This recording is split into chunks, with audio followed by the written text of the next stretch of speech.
सपा या बीजेपी, अयोध्या की मिल्कीपुर सीट पर किसका पलड़ा भारी, क्या कहता है समीकरण।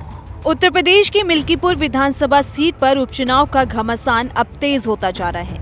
यूपी के सीएम योगी आदित्यनाथ आज मिल्कीपुर में एक बड़ी जनसभा को संबोधित करेंगे और भाजपा के पक्ष में माहौल बनाने की कोशिश करेंगे। तो वहीं समाजवादी पार्टी से अध्यक्ष अखिलेश यादव और डिंपल यादव जल्द ही पार्टी के पक्ष में चुनाव प्रचार करते दिखाई देंगे। मिल्कीपुर में इस बार सपा और बीजेपी के बीच सीधी टक्कर है।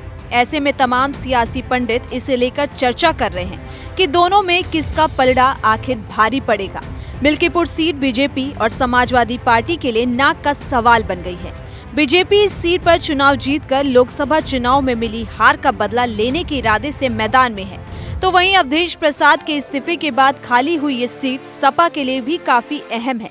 मिल्कीपुर में जीत का सारा दारोमदार इस बार यहाँ के जातीय समीकरण पर है, जो इस लड़ाई में गेम चेंजर साबित हो सकता है।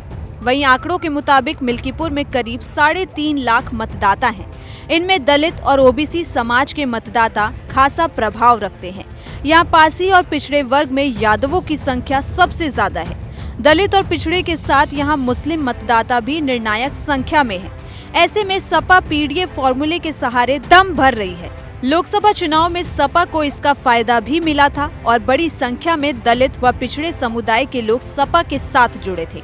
वहीं बीजेपी ने इस बार सपा के इसी फॉर्मूले को तोड़ने की कोशिश की है। इसकी एक झलक पार्टी के प्रत्याशी चंद्रभानु पासवान के तौर पर देखने को भी मिलती है। बीजेपी ने चंद्रभानु पासवान को मैदान में उतार सपा के दलित वोट बैंक में सेंध लगाने की कोशिश की, तो वहीं पार्टी का पूरा फोकस ओबीसी वोट बैंक पर भी है। पिछले विधानसभा और लोकसभा चुनाव में पिछड़ों ने सपा को वोट दिया था, जिसे भाजपा फिर से अपने साथ जोड़ने में जुटी है। वहीं आपको बता दें, मिल्कीपुर में पासी बिरादरी के 55,000 वोटर हैं। वहीं मुस्लिम के 30,000, यादव 55,000, ब्राह्मण 60,000, क्षत्रिय और वैश्य मिलाकर 45,000 और अन्य जातियों में 20,000 कोरी, 18,000 चौरसिया, पाल और मौर्य वोटर्स भी शामिल हैं। स्वर्ण वोट बैंक बीजेपी के हमेशा साथ रहा है और अब पार्टी ने दलित और पिछड़ों को भी जोड़ना शुरू कर दिया है। पार्टी ने इसके लिए प्रदेश के 6 मंत्रियों को जीत की जिम्मेदारी दी है। दोनों डिप्टी सीएम केशव प्रसाद मौर्य और ब्रिजेश पाठक भी समय समय पर यहाँ के दौरे कर रहे हैं। अब ये देखना काफी दिलचस्प होगा कि मिल्कीपुर सीट किसके खाते में जाती है, बीजेपी या समाजवादी पार्टी।